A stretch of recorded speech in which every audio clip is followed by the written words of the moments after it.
welcome back.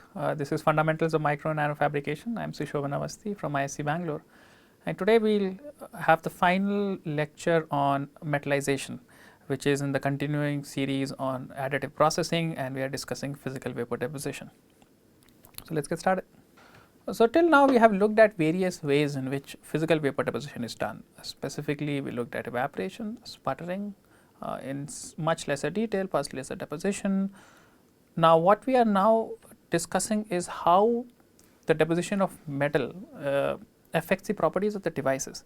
So, this sort of lecture would go into details such as electromigration, how do we deposit multiple layers of metals, and how the deposition, the properties of each deposition method affects the properties of the metal and then affects the properties of the device. So, the first thing we shall discuss is that in a modern device you often need multiple layers of metals. The best way to think about this is if you are connecting a city like Bangalore with roads, having all the roads in one plane often creates bottlenecks. You need to add traffic lights, there is a jam at the intersection, and one way to avoid that is to just have overbridges, and overbridges allow the vehicles to sort of go over each other and then do not have to stop. So, something very similar happens for very similar reasons happens in a device. So, what you are looking here is at a cross section of a real Intel chip. If I may, okay, this is missing the scale bar, but at the very bottom this is silicon substrate, and this is where all the devices exist. However, all the devices that exist in this layer and at this scale they are too small to actually be seen, then have to be connected with each other. So, if you look very closely, you will see right at the edge you can actually see two small metal connections, right. But that is not the only metal connections we have, then there are another layer of metal connections, and then there is a second layer of metal connection, third, fourth, fifth, sixth, and you can keep adding. And as you keep going from bottom to top, you actually see that the metal layers tend to become larger, so bigger. And the reason for that is that the higher level metal are accumulating the current from the lower level metals, and as the current accumulates, in order to not have too much delay, they must have low resistance, and the way to get low resistance is to increase the geometry. So, top level metal layers are often very thick and very big in size, the lower ones tend to be thinner and smaller. Now, each of these metal layers must be insulated from each other, otherwise the signals will cross, and that insulator must be of the lowest dielectric possible. Otherwise, from the capacitance formula, you know, if there are two metal layers and you have an oxide in the middle, then there would be a capacitance, right. So, you do not want that capacitance because that causes delay. So, you want the epsilon to be as small as possible. Now, the best thing would be if all of this insulator was just air, but in practical devices that tends to be hard. There would be mechanical problems of having an overhanging metal. So, what we do that is we fill it with silicon dioxide, right. So, this is the actual SEM. This is what an abstracted line diagram would look like.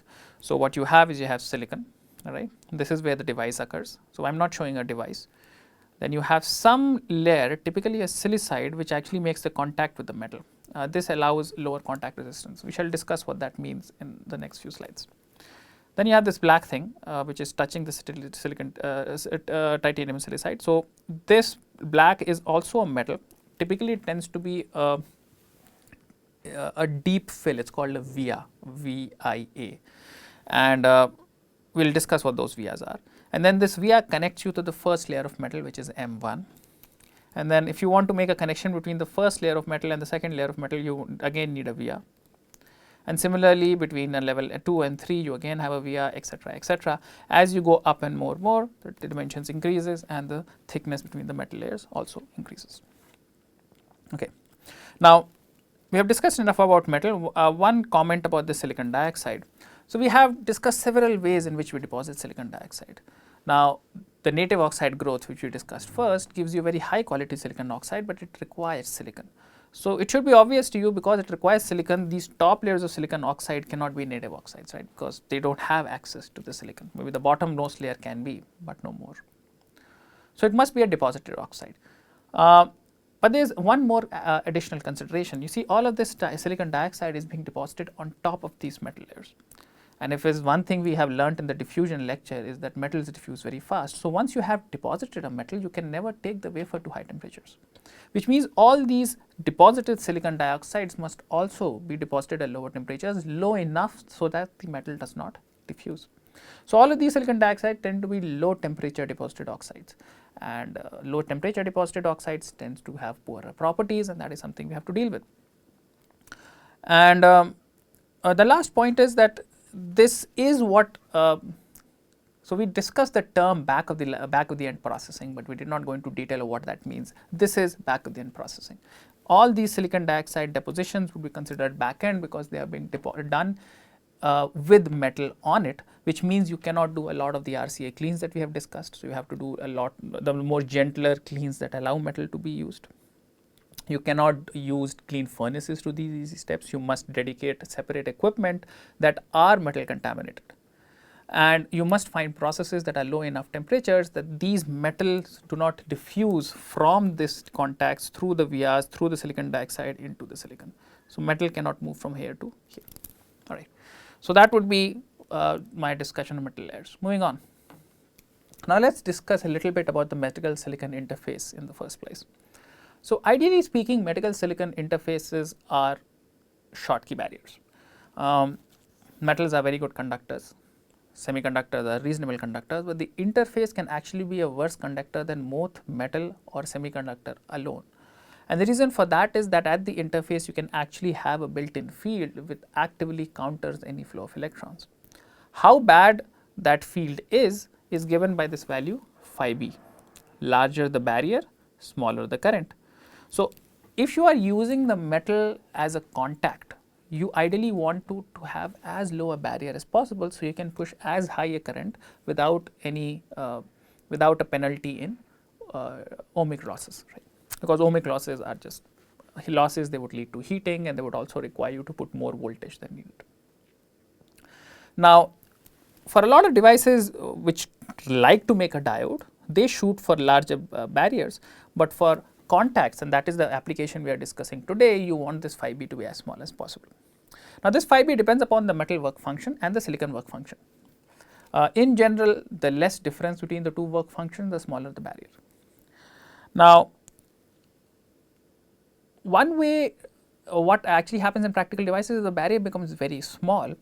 Then for all practical currents that we need to use, apologize for that. So all the practical limits of current that we need to use, for those currents this expression can be idealized into a linear behavior. And in that case we say that the barrier is so small that the device is not functioning like a Schottky barrier but like a ohmic barrier. So that is what we seek. On the right is an example of what such a barrier would look like. So what you are looking at is current versus voltage. This current is scaled with area, so it's amps per centimeter square. And I am giving you an example of a contact on n-type germanium, but similar things would be used on silicon or any other semiconductor.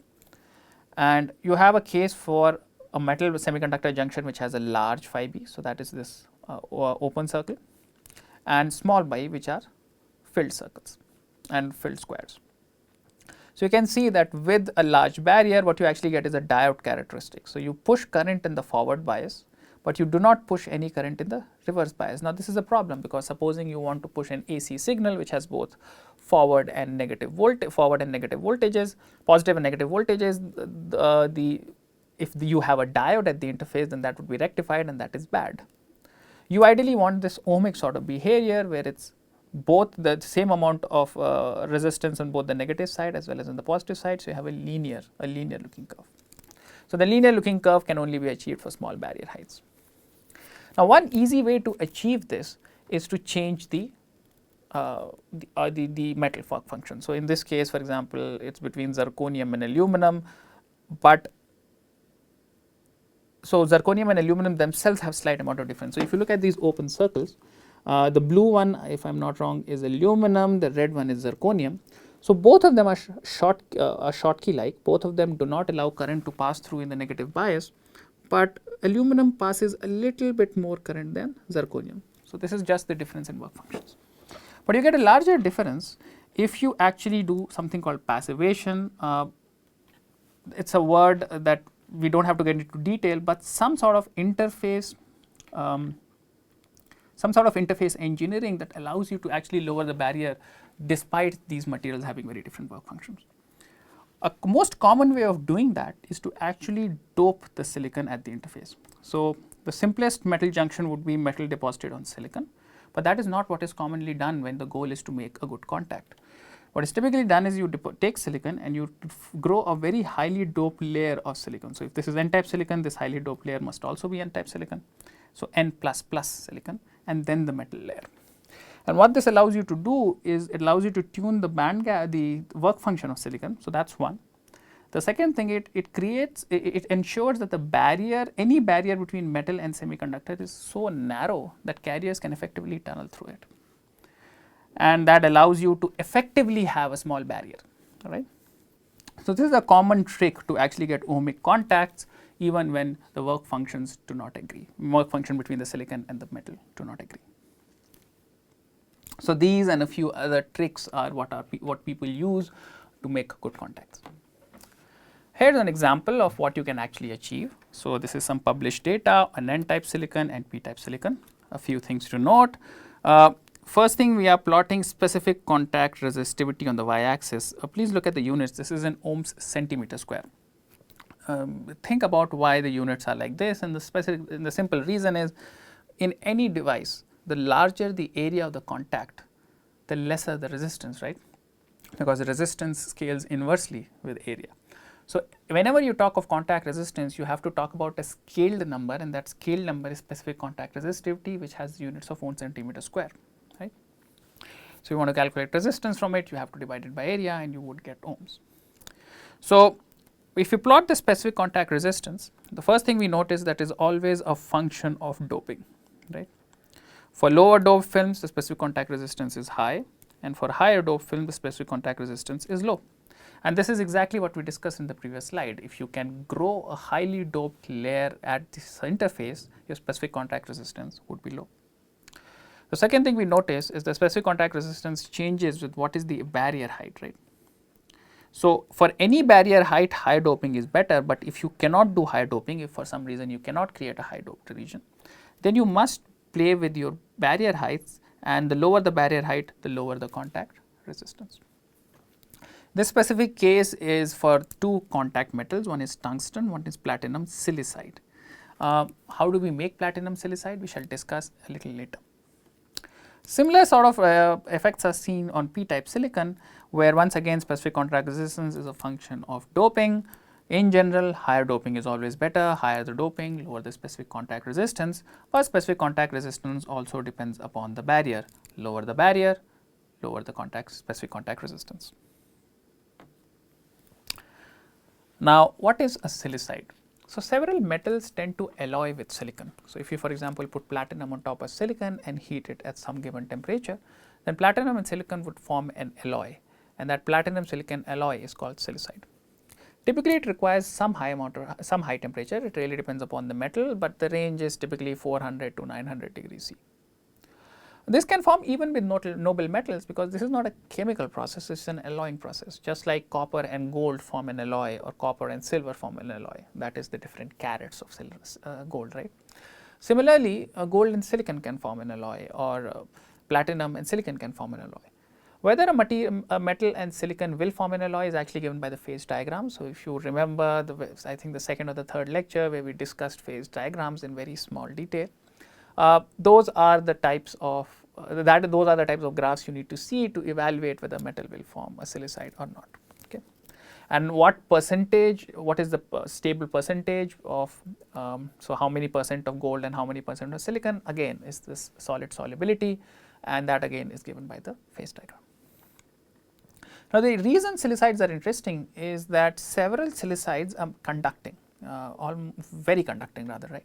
So, for example, moly silicide, tantalum silicide, titanium silicide, tungsten silicide, they are all conducting silicides.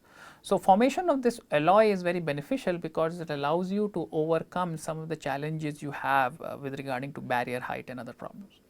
So, if you are having an issue with your contact, because the work function of the metal and silicon are not matching very well, a common trick is to just anneal it at high enough temperature that you form the silicide, and then what you have is a metal silicide silicon contact instead of a direct metal silicon contact, and that allows you to often reduce the contact resistance.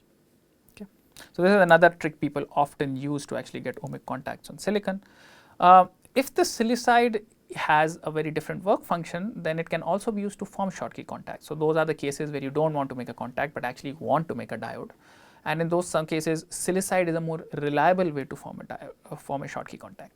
Now, why is it more reliable? That requires a little bit of discussion in the practicalities of metal deposition. So, we have discussed a lot of tricks that we use to clean the silicon surface, right? And when we have discussed why cleaning the silicon surface is so important, especially before critical depositions. But a lot of those cleaning steps sort of only work for native silicon that does not have metal. Because if it has metal, then a lot of those acid cleans that we can't do because of chemical incompatibility. But even with all of those, even with hydrogen passivation, even with hydrofluoric acid dips, there is always a little bit of oxygen that always is there on a silicon surface. Similarly, when you deposit metal, we have discussed a lot about how we maintain purity of physical vapor deposition by making the base pressure very low, by keeping very clean materials, by keeping the vein free path long, by keeping the arrival ratios high, etc. But all of those are still limited in their effectiveness. For any given deposition, there will always be some amount of impurity that is in the metal. So, any impurity, whether it is at the interface of the metal silicon, any impurity that is within the metal itself, would slightly change the barrier. And since the contact resistance exponentially depends upon the barrier height, very small changes in barrier cause huge changes in contact resistance. So, practically speaking, getting a consistent contact resistance from a metal silicon interface is often challenging in practical production. Silicides give a little more dependable system because silicides are a thermodynamically stable material, like so the alloy would form to its solid solubility. Despite small amount of impurities in the metal or silicon or at the interface, the silicide would form, and the formed silicide is a bulk material, it is not an interface. So, controlling interface properties is very hard, controlling bulk property is a little easier, and because those bulk properties are more repeatable, the silicide contact tends to be more repeatable. So, yeah. So, here is an example of the various types of silicides that you can actually form on silicon. So, let us start with aluminum, which is one of the easiest and the most often used. So, I am trying to give you the barrier potential for both n-type and p-type silicon, and these are not expected values, like these are not theoretical values, these are actual measured values. So, now ideally speaking, the barrier potential between n-type, if you sum the barrier potential between n-type and p-type silicon, ideally speaking you should get the band gap. Now, any time that rule is violated, it is because the barrier potentials are a little more complicated, there are interface effects, etc. So, the barrier potentials, theoretical barrier potentials and practical barrier potentials are often not exactly the same. Those of you who have done a device course may remember image charges and a few other non-idealities that creep in. We shall not discuss those non-idealities. We will simply say that theoretical and practical barriers are often different, but theoretically the sum of these two should be the band gap. Now, what that means, if a certain metal gives you a very low barrier with p-type, it should give you a high barrier with n-type. So, when you want to make a contact, you really need to decide whether you are making a contact to p-type silicon or n-type silicon. Now, there is one exception to this rule, and this exception is when you create this very highly doped layer at the interface. When you create very highly doped layer, you in some sense become insensitive to the barrier. So, if you are insensitive to the barrier, whether it is p-type or n-type does not really matter, as long as it is highly doped, any metal would give you an ohmic contact. But if you do not have that highly doped layer, then you have to make a decision of which metal to use, and that decision will be guided by whether you are making a contact to n-type material or to p-type material. So, let us take aluminum, right. So, aluminum is very often used. So, we realize that it actually gives you a higher barrier for n-type than p-type, which basically means it will give you a higher contact resistance on n-type than to p-type. This is the resistivity of the metal itself. So, the metal itself is very conductive. We all know aluminum is fairly conducting metal, but that is not the only consideration we have.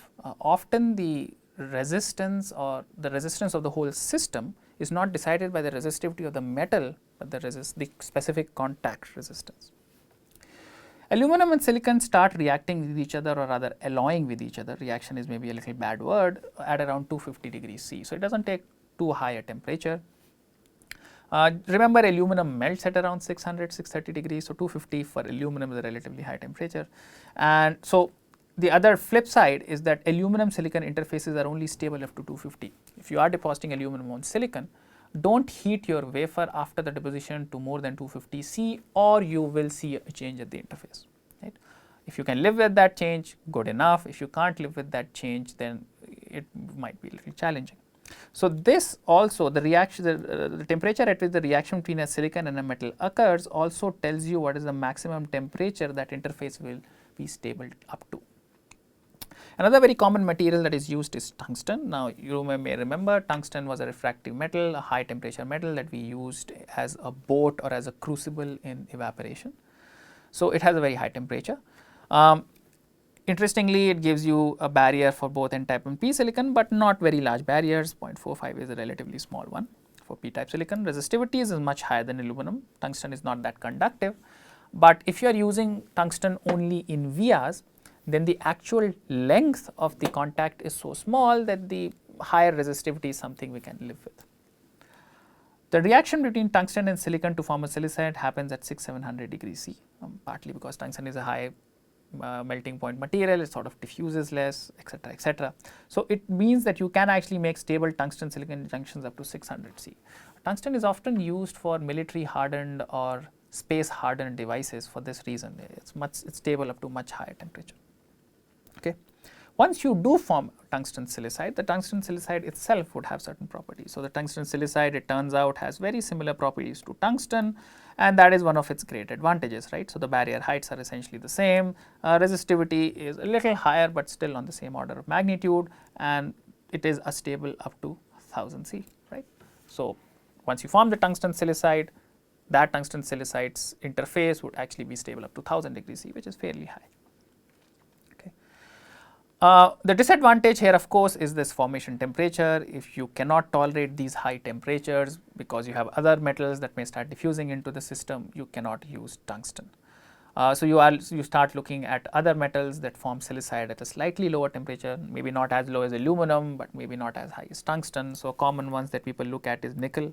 So, nickel also has a lot of those same properties. It gives you a barrier potential with both, but relatively minor small values, not 0.8, 0.9, but 0.4, 0.5.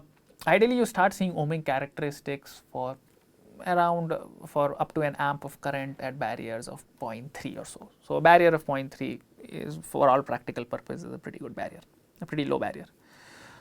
Nickel is fairly conductive, so that is another advantage. Reaction with silicon starts at much lower temperatures, 300, 600 degrees C. It really depends on what type of silicide you are forming. There are multiple silicides that nickel forms. So, which means that it is only stable up to 300 degrees C. Once you do form the silicide, it is much more resistive, but not too bad. Like as silicides go, this is pretty acceptable, but then it can be much more stable. So, you can actually keep nickel silicide once it forms stable up to 850 C. Okay. Titanium is another very commonly used metal. I will not go through the details of every one, but you see the general trends. Two materials that I will talk about are these titanium nitride and titanium carbide and titanium boride. So, titanium nitride we will discuss later is actually an extremely useful material. It is fairly conductive. So, you can look at its resistivity values are pretty low. It is stable up to 450, 500 degrees C. But more interesting, it is a remarkably dense material. Nitrides, carbides tend to be, gems can be made, like titanium nitride is very, very hard. Titanium carbide is a very hard material. Borides are very hard materials. And because they are very hard and dense materials, they tend to not allow diffusion. So, titanium nitrides are often used as diffusion barriers. So, for example, if you have a metal and you are worried about that metal at a certain temperature will start diffusing out into the silicon, one way to prevent that is to encapsulate that metal by a barrier, and titanium nitride is an excellent barrier layer. Okay. So, titanium nitride we shall look into more details. Titanium carbide is sometimes used for similar reasons, and similarly for titanium borides. So, long story, so overall there are several details in how to make a good contact. You have to look at the barrier layer, right. you want the barrier to be low. If you cannot get the barrier low, you might want to form a silicide. If you cannot form a silicide, you might have to create a highly doped region in your silicon. The temperature at which your silicide forms, or the temperature at which the metal semiconductor interface is stable, is essentially the upper limit. Once you make that interface, the wafer cannot go to higher temperatures than that temperature. So, it's a number that you always have to keep in mind when you are creating your process flow. This is one of the reasons why metallization tends to be the last step in a typical fabrication process. So, you do all your high temperature sensitive steps first. So, you grow your gate oxides where you require very high amount of cleaning, you grow your silicon epitaxy where you require a very high amount of cleaning, and then from those very pure processes you then transition to moderately dirty processes such as RIE, etching, etc. And then finally you do physical vapor deposition of metal, silicides, nitrides such that you do not create contamination.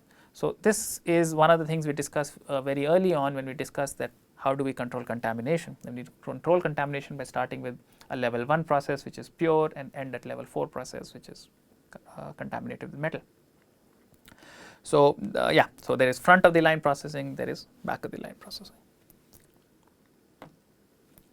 Finally, forming gas anneal. Now, we looked at forming gas anneal when we were discussing oxides, silicon oxide interfaces. And at that point, we discussed how forming gas anneal is essentially a mixture of hydrogen and nitrogen, but hydrogen is kept low enough such that the hydrogen nitrogen mixture is a little more safe to use than hydrogen alone. The hydrogen in the forming gas is the active component, and hydrogen diffuses through materials very fast. So, it diffuses through the oxide and was used to passivate the defects at the silicon oxide interface. Forming gas anneal can also be used to improve the qualities of metal silicon interface, right.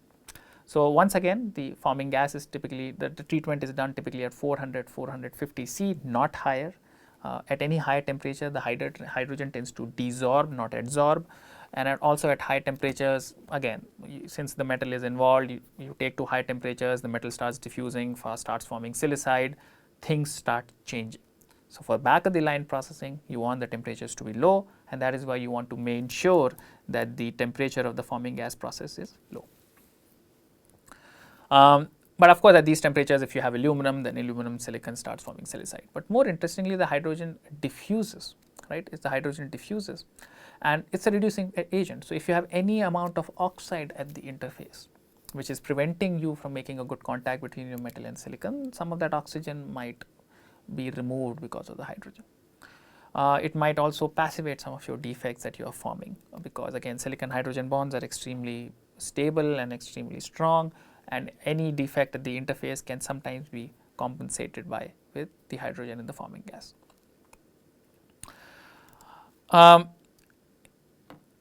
In fact, maybe I do not have a slide for that, but another very interesting aspect of hydrogen forming gas anneal is something called UL-NEAL. UL stands for aluminum, and the basic idea is that when you have aluminum in the system and you flow forming gas, then that forming gas reacts with the aluminum to form nascent hydrogen. So, not molecular hydrogen which is H2, but nascent atomic hydrogen, and that nascent atomic hydrogen is actually much more potent at removing defects. So, if you have aluminum as a metal, your effectiveness of the forming gas is much better.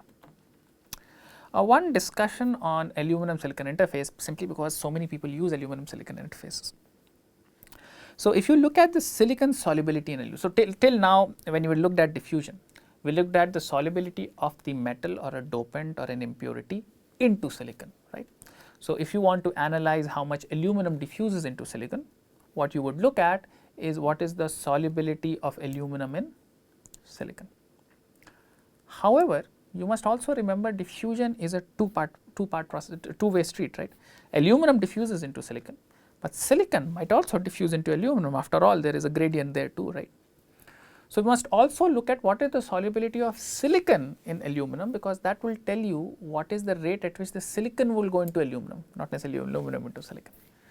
So, this is plot of silicon solubility in aluminum, and you realize that aluminum is not very soluble in silicon, right. It is only around 0.001% at 600 C. So, aluminum does not dissolve in silicon a lot. If you look at the phase diagram, you will actually see nothing. However, silicon is extremely soluble in aluminum, up to 1%. right? That's a fairly large number, and that number increases at different temperatures. So, at 600 C, up to 1% of silicon is soluble in aluminum. Also, silicon diffuses remarkably fast in aluminum. So, any silicon that dissolves in aluminum because of solid solubility would also then move in the aluminum layer much fast. So, what that means is when you actually deposit aluminum on silicon and heat the system to say 500 C or 600 C, not only do you form a silicide, that is okay, but you sometimes form spikes. So, what are these spikes? These are spikes of silicon that was present in this film. So, maybe I should explain this figure a little better. So, this is silicon substrate, this is some oxide, you cut a hole in the oxide and you deposited some aluminum. So, this is aluminum. So, that aluminum is touching the silicon and you formed an interface, but then for some reason you took this to say 600 degrees C. If you do that, silicon at this interface would start diffusing into the aluminum. The solid solubility is high, the diffusion coefficients are high, and if silicon goes from here to here, then you would form a void, right? You would form a lack of silicon. And what will this lack of silicon be filled with? Well, there is nothing there, so aluminum will take its place. So, what actually that does is you create these spikes, you create these spikes in silicon, creates these, you essentially etch the silicon, and these etches can often short your devices. So, you had a very nice p-n junction, you deposited aluminum, you were hoping for a p-n junction and a diode, but because of these spikes you completely shorted your p+. So, now your aluminum is in direct contact with n-type silicon, so you do not have a p-n junction, you just have a Schottky junction, and often that Schottky junction has a low enough barrier that you form a ohmic contact. So, you expected a diode, you would see an ohmic contact, and that is routine problem in two cases. One, if you take this system after deposition of metal to higher temperatures, and two, if your p+ regions are very thin. So, supposing you are doing rapid thermal annealing of very shallow implants, after that be very careful in using aluminum. If you directly do aluminum and do high temperatures, you might have a short. Even at low temperatures, you might have a short. The way to prevent that is to either use a passivation layer, say a titanium nitride at the interface, or grow a silicide, or do something to make sure the aluminum and silicon are not in intimate contact with each other. So, with that we come to the close of this section on metallization. In the next lecture we shall discuss another very interesting and known issue with metals, which is electromigration, and we will finally end with some discussion on the Damascene process and use of barrier layers. Thank you.